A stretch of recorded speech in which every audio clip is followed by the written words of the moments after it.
materi statistika dan desain eksperimen. Pada kali ini kita akan membahas mengenai uji hipotesis. Nah, sebelum kita membahas mengenai uji hipotesis, terlebih dahulu kita recall atau mengingat kembali apa itu populasi dan sampel, dan notasi-notasi untuk populasi dan sampel.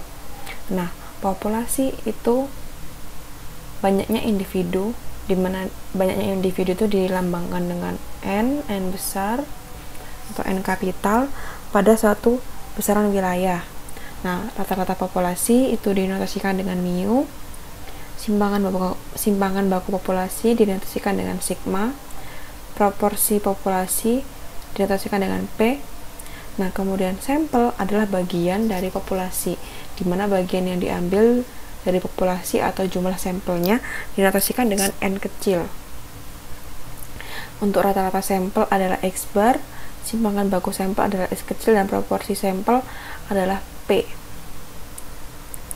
P dengan notasi di atasnya. Nah, ini pasti sudah ingat ya populasi itu. Jadi misalnya kotak besar ini adalah populasinya, maka sampel adalah bagian dari populasi. Nah, misal sampel dilambangkan dengan notasi sampel dilambangkan dengan theta. Nah, untuk hipotesis sendiri, hipotesis itu dalam dunia teknik merupakan hal yang penting, terlebih dalam penelitian.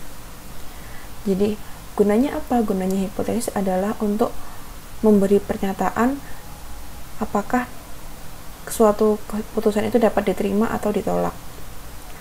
Hipotesis ini berasal dari kata Yunani, yaitu hypo dan thesis, di mana masing-masing artinya itu hypo adalah sementara dan thesis adalah pernyataan.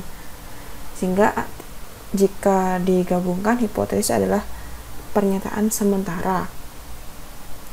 Nah, prosedur untuk menentukan diterima atau ditolaknya hipotesis itu dinamakan uji hipotesis.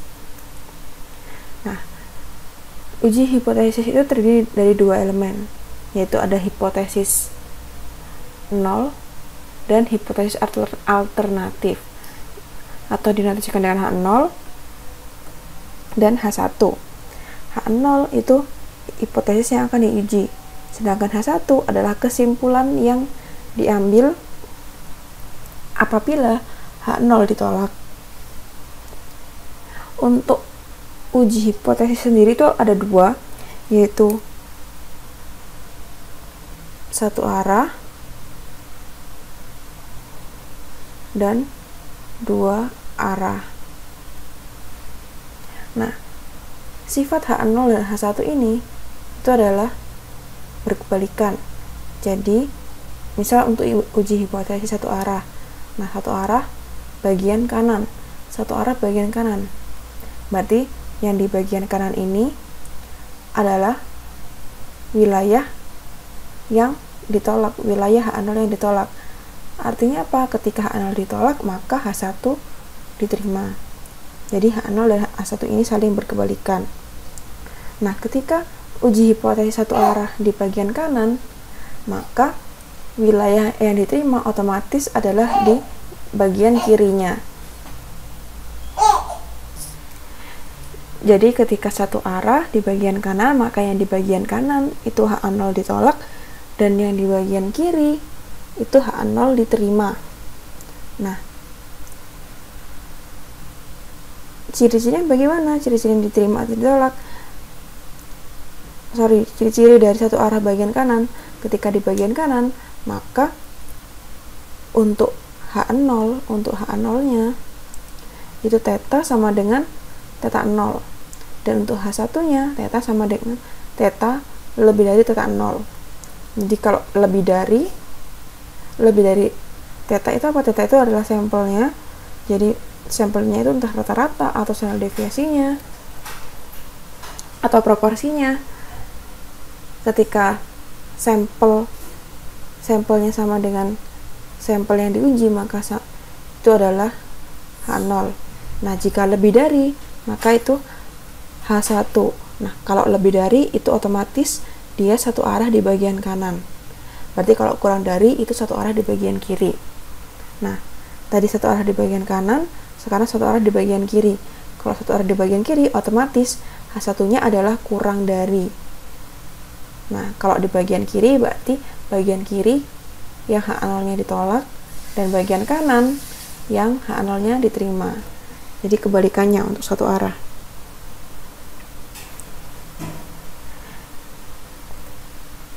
Kemudian untuk yang dua arah.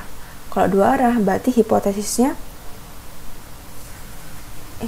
nolnya yang ditolak itu ada di kedua sisinya. Sedangkan untuk wilayah yang diterima itu ada di antaranya. Nah, kita masuk ke contoh soal pertama. Untuk menentukan H0 yang mana, H1 yang mana. Contoh soal pertama, sebuah perusahaan rokok menyatakan bahwa kadar nikotin rata-rata pada setiap batang rokok tidak melebihi 2,5. Nah, di sini kan rata-rata nikotin ya, berarti rata-rata nikotin itu mu-nya 2,5 mg. Nah, ini adalah H0 yang diuji. Menentukan H1-nya bagaimana?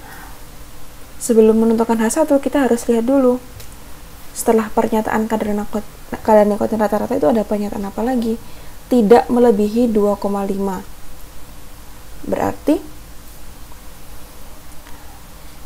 yang diterima adalah kurang dari 2,5. Berarti yang diterima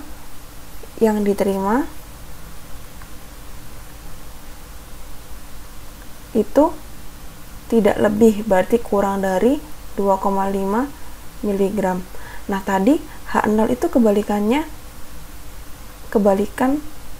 H1 itu kan kebalikannya H0. Nah, kalau kebalikan berarti kebalikan dari kurang dari, yaitu lebih dari. Maka H1-nya itu sama dengan lebih dari 2,5 mg. Kenapa kok yang H0 itu tidak kurang dari ditulisnya? Nah, balik lagi ke persyaratannya tadi. Persyaratannya adalah H0 itu sama dengan sampel yang data dari sampel yang diambil. Jadi H0 itu selalu sama dengan. Nah, barulah kalau H1 itu bisa kurang dari atau lebih dari. Nah, di sini karena yang dinyatakan adalah tidak melebihi atau kurang dari 2,5 yang dinyatakan di soal, maka otomatis H1-nya adalah kebalikannya, yaitu lebih dari 2,5 mg. Jadi bisa ditulis H0 itu rata-rata kadar nikotinnya sama dengan 2,5, dan H1-nya kebalikannya ada di soal. Kalau di soal kurang dari, maka H1-nya adalah lebih dari 2,5 mg. Nah, ini lebih dari. Jadi ini kebalikan dari yang ada di soal.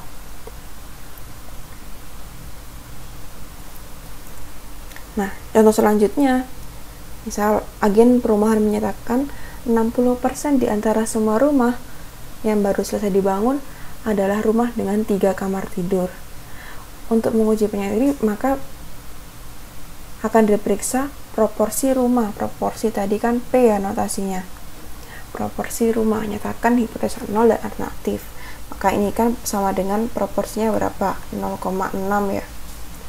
Nah, berarti ini H0 kan? H0 sama dengan 0,6. P sama dengan 0,6. Nah, H1 apa? Karena di sini nggak ada kurang dari, nggak ada lebih dari, maka langsung disimpulkan H1 adalah kebalikan dari H0, maka sama dengan P-nya itu 1 dikurangi dengan 0,6 karena kebalikan, seperti di peluang. Kalau di peluang kebalikannya adalah kebalikan dari peluang itu adalah 1 dikurangi peluang yang diketahui. Nah, sama dengan 0,4. Maka kita menulisnya seperti ini. H0 yaitu 0,6 dan H1 0,4. 0,4 dapat dari mana? Dapat 1 dari dikurangi 0,6 karena H0 dan H1 itu berkebalikan. Nah, tadi setelah kalau dirangkum, uji hipotesis itu ada 3 macam. Yang pertama itu satu arah, ini satu arah. Nah, yang ini dua arah. Nah, untuk yang dua arah berarti dia mempunyai dua wilayah H0 yang ditolak. Nah, ini H0 ditolak. Dimana untuk dua arah berarti dia memiliki dua titik kritis atau batas antara wilayah ditolak dan diterima. Nah, untuk yang satu arah dia hanya memiliki satu titik kritis. Jadi batas wilayah diterima dan ditolaknya hanya satu titik saja. Nah, cara menentukan titik kritis itu dengan menghitung nilai alfa atau derajat signifikan. Nah, nilai derajat signifikan biasanya bernilai 1%, 5%, dan 10%. Yang masing-masing ditulis atau dinamasikan dengan, nah 1% kan sama dengan 0,01 ya, kalau didesimalkan 5% 0,05 dan 10% 0,1. Jadi misalnya derajat signifikannya nilainya 1%, maka ditulisnya alfa 0,01. Kalau derajat signifikannya bernilai 5%, maka ditulisnya alfa 0,05. Nah, untuk menentukan hipotesis itu ditolak atau diterima, maka kita harus menghitung nilai peluang normalisasi Z dengan rumus seperti ini. Jadi Z sama dengan rata-rata sampel dikurangi rata-rata populasi dibagi dengan standar deviasi sampel dibagi akar dari N atau sampel yang diambil, jumlah sampel yang diambil. Nah, ini untuk jika diketahui simpangan baku populasi, atau ini simpangan baku populasi. Jika yang diketahui simpangan baku sampel, maka sigmanya tinggal diganti dengan S. Nah, distribusi wilayah pada hipotesis dua arah dan satu arah itu berbeda. Nah, kalau pada dua arah, wilayah penolakannya dibagi menjadi 2 sama rata. Nah, kalau pada satu arah hanya ada pada satu sisi. Jadi kan kalau pada dua arah ada kanan sama kiri. Nah, kalau satu arah bisa di kanan doang atau di kiri doang. Maksudnya dibagi 2 sama rata itu bagaimana? Dibagi 2 sama rata berarti seperti ini. Titik kritisnya itu dibagi 2. Misalnya kalau pada dua arah diketahui nilai signifikansinya 5%. Nah, maka titik kritisnya berarti nanti 5% dibagi dengan 2, jadi 0,025. Seperti itu. Jadi di sini 0,025, maka di sisi satunya juga 0,025. Kalau diketahui 5%, kalau misalnya diketahui 10%, ya tinggal dibagi 2, jadi di sini 5%, di sini 5% atau 0,05. Nah, kalau di sini ketika diketahui derajat signifikansinya 5%, ya berarti tinggal didesimalkan 0,05, tidak perlu dibagi 2 karena titik kritisnya hanya 1. Kalau misalnya dua arah, berarti harus dibagi 2 karena titik kritisnya ada 2. Nah, nanti ketika sudah diketahui titik kritis, kita tinggal mencari. Ketika sudah diketahui titik kritis, kita bisa mencari nilai Z-nya, diterima atau ditolak, seperti itu. Jadi kalau misalnya dia di sebelah kiri, maka dia bernilai negatif. Kalau di sebelah kanan, dia bernilai positif. Nah, contoh soal. Diberikan hipotesis bahwa rata-rata populasi adalah 60. Berarti nilai mu-nya, rata-rata populasi. Simpangan baku populasi, maka ini sigma sama dengan 20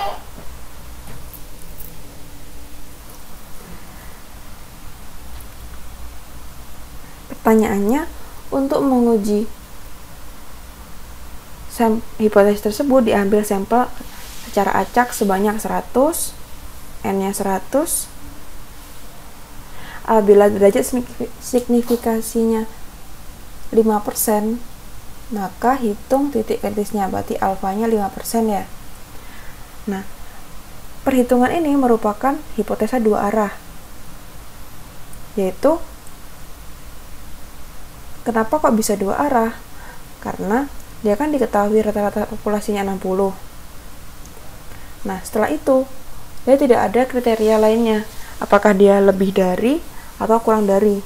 Maka kita bisa asumsikan bahwa soal ini itu hipotesa dua arah.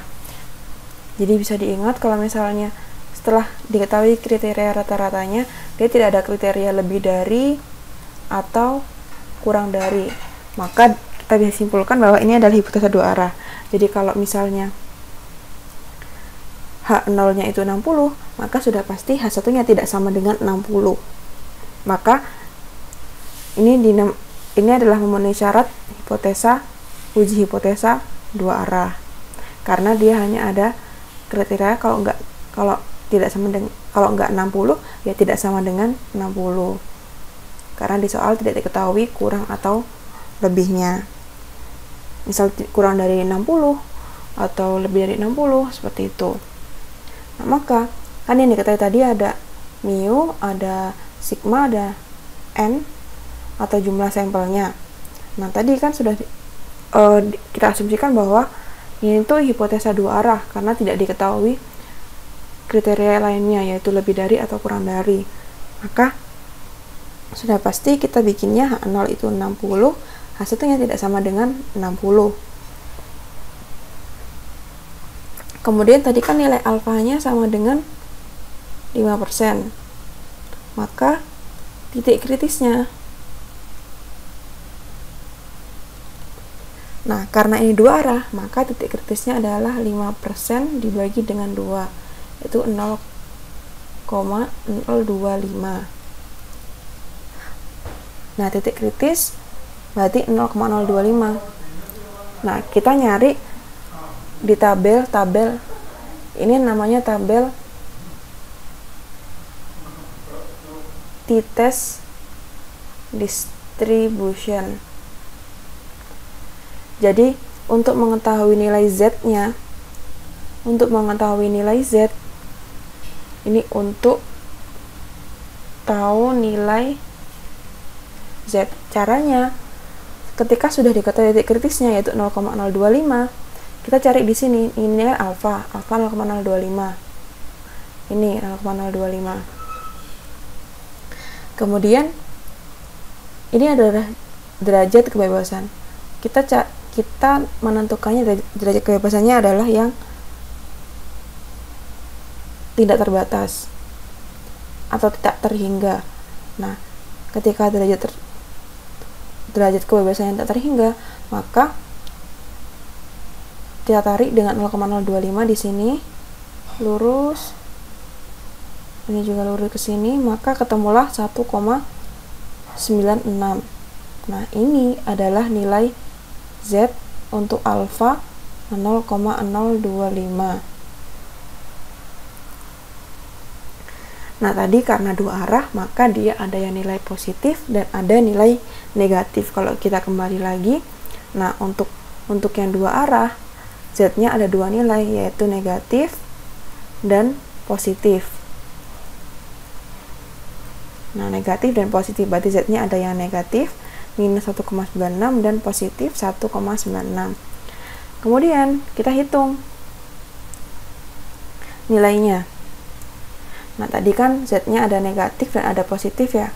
Maka kita hitung nilai rata-rata dari sampel. Nah, kita hitung nilai rata-rata dari sampel untuk nilai Z yang negatif. Nah, untuk nilai Z yang negatif tinggal dimasukkan. Ini kan Z-nya sudah diketahui ya. Z-nya tadi kan ada dua, positif dan negatif. Maka Z kan rumusnya X bar min mu dibagi sigma dibagi dengan akar dari jumlah sampel. Maka untuk mencari X bar kita tinggal mengalihkan silang, berarti Z dikali ini ditambah dengan mu. Maka kita bisa dapatkan rumus seperti ini. Sehingga ketika kita masukkan untuk yang nilai Z negatif, nah kita masukkan nilai Z yang negatif, berarti mu-nya 60 tadi kan, mu-nya 60 ditambah, karena negatif kita kasih kurung, minus 1,96 dikali dengan sigma, sigmanya nilainya 20, dibagi dengan akar N, N-nya tadi kan sampelnya 100, kita dapatkan 56,08. Nah untuk yang Z positif juga seperti itu, berarti mu tambah Z positif 1,96 dikali dengan nilai sigma dibagi dengan akar dari sampel, kita dapatkan Z dapatkan nilainya 63,92. Jadi X bar atau rata-rata sampel untuk Z negatif dapatkan 56,08, rata-rata sampel untuk Z positif dapatkan 63,92. Jadi nilai titik kritisnya itu ada di 56,08 dan 63,92. Nah kemudian tadi untuk menggambarkan di kurvanya bagaimana? Menggambarkan di kurvanya tadi kan jadi nilai H0 nya atau wilayah hipotesis nolnya itu kan 60 ya, 60 karena rata-rata populasinya 60, berarti itu ada yang di tengah-tengah itu 60. Kemudian titik kritisnya itu ada 56,08 atau di Z negatif dan 63,92 di Z positifnya, seperti itu. Jadi ketika kita melogikakan 60, ketika 60 di tengah-tengah, maka otomatis nilai 56 adalah di sebelah kiri ketika diurutkan, dan nilai 63 itu ada di sebelah kanannya, maka titik kritisnya yaitu 56 dan 63,92. Nah, sehingga ketika kita simpulkan untuk prosedur pengujian hipotesis itu, pertama kita harus memformulasikan hipotesanya, H0-nya apa, H1-nya apa. Kemudian menentukan derajat signifikansinya. Jadi kita harus tahu alfanya. Nah, alfanya ini untuk yang dua arah atau untuk yang satu arah, kita harus tahu. Nah, untuk yang formulasi hipotesa tadi kita juga harus tahu nilai tetanya itu apa yang diminta. Nah, untuk kriteria pengujian itu adalah nilai Z negatif dan atau Z positifnya. Dari tabel yang tadi, yaitu dari kita tahu nilai alfa dulu, maka kita bisa menentukan kriteria pengujian atau nilai dari Z-nya. Nah, kemudian transformasi ke dimensi normalisasi itu tadi ketika kita memasukkan nilai Z negatif atau nilai Z positif ke rumus ini. Z sama dengan X bar min mu dibagi dengan sigma dibagi akar N.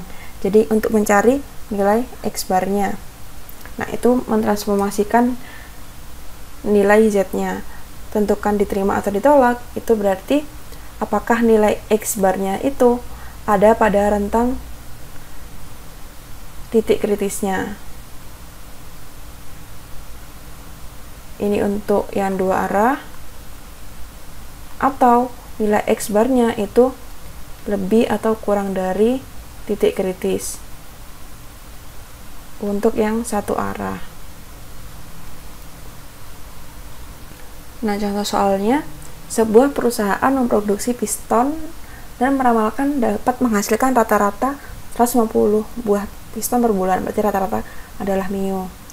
Nah, akan tetapi setelah dilakukan evaluasi, ternyata perusahaan itu hanya mampu menghasilkan 120 piston. Berarti kan 120 ini kan nilai 120 ini kurang dari mu-nya, yaitu 150. Simpangan bakunya sebesar 40, berarti S sama dengan 40. Dalam kondisi tersebut, apakah produksi perusahaan memenuhi target perusahaan apabila derajat signifikansinya adalah 5%, berarti ini alfa. Nah, kita harus tahu dulu dia termasuk dua arah apa satu arah. Nah, di sini kan diketahui rata-rata populasinya itu 150. Sedangkan realnya yang dapat dihasilkan itu kan 120. Nah, berarti kan 120 ini kurang dari 150. Maka kita bisa tarik kesimpulan di sini, karena dia menunjukkan adanya kriteria kurang dari, maka di sini adalah termasuk uji hipotesis satu arah.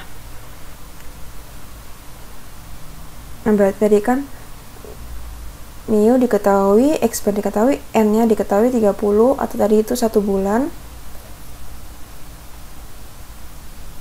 Nah, simpangan baku sampel 40 dan nilai alfanya 5%. Maka kita bisa simpulkan seperti ini yang diketahui. Nah, tadi langkah pertama itu kan merumuskan hipotesis, di mana hipotesis nolnya itu 150 rata-rata populasinya.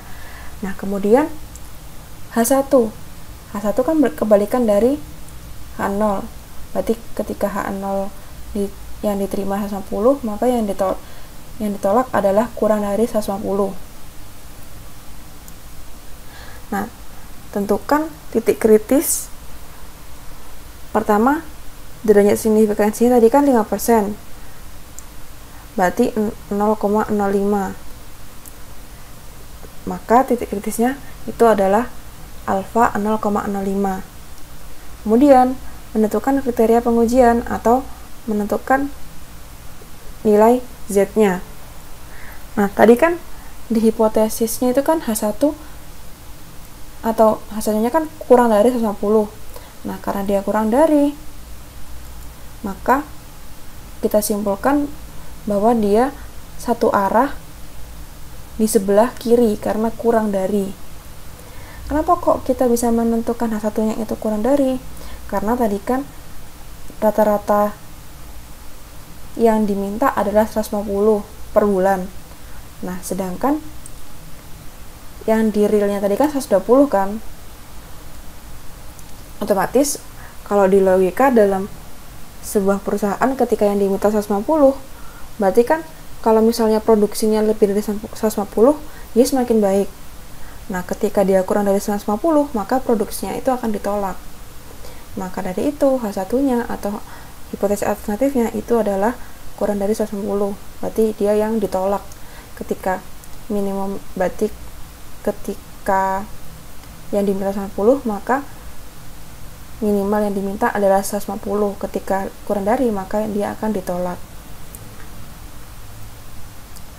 Nah, kriteria pengujian berarti nilai Z-nya. Z-nya berarti kan negatif ya, karena dia satu arah di sebelah kiri. Berarti dia ini satu arah di sebelah kiri. Berarti dia negatif. Nah, menurut tabel yang di awal tadi, maka nilai Z-nya itu sama dengan minus 1,65. Dikasih minus karena dia berada di kiri, atau satu arah kiri. Nah, kemudian setelah menentukan titik kritis sudah, kemudian kriteria pengujian sudah, yaitu nilai Z-nya. Nah, transformasi nilai Z tadi ke rumus yang tadi, atau mencari nilai titik kritisnya. Nah, karena simpangan baku populasi tidak diketahui atau yang diketahui hanyalah S, maka kita pakai rumus yang ini. Maka kita menentukan nilai Z-nya. X bar 120 tadi, nah kemudian dikurangi rata-rata populasinya 150 bagi deviasi simpangan baku sampel dibagi dengan akar jumlah sampelnya. Kita dapatkan nilai Z-nya minus 4,11. Nah, kita tentukan diterima atau ditolaknya. Karena Z sama dengan minus 4,11, maka nilai tersebut lebih kecil dari nilai Z yang diketahui di sini. Kriteria pengujiannya. Tadi kan kriteria pengujiannya itu nilainya minus 1,65. Nah, sedangkan minus 4,11 itu kan lebih kecil nilainya dari minus 1,65. Jadi kalau misalnya di sini 1,65 minus, maka ketika nilai minusnya nilai yang ininya semakin besar ketika minus, maka dia artinya lebih kecil. Berarti di sini 4,11. Maka karena Z yang diketahui di sini lebih kecil, artinya peramalan oleh perusahaan piston tersebut ditolak. Karena secara logika rata-rata populasi yang diminta adalah 150, sedangkan dalam sebulan hanya mampu memproduksi 120. Maka kita bisa simpulkan kalau peramalannya itu ditolak. Nah, sekian untuk materi pada uji hipotesis kali ini. Terima kasih dan semoga bermanfaat.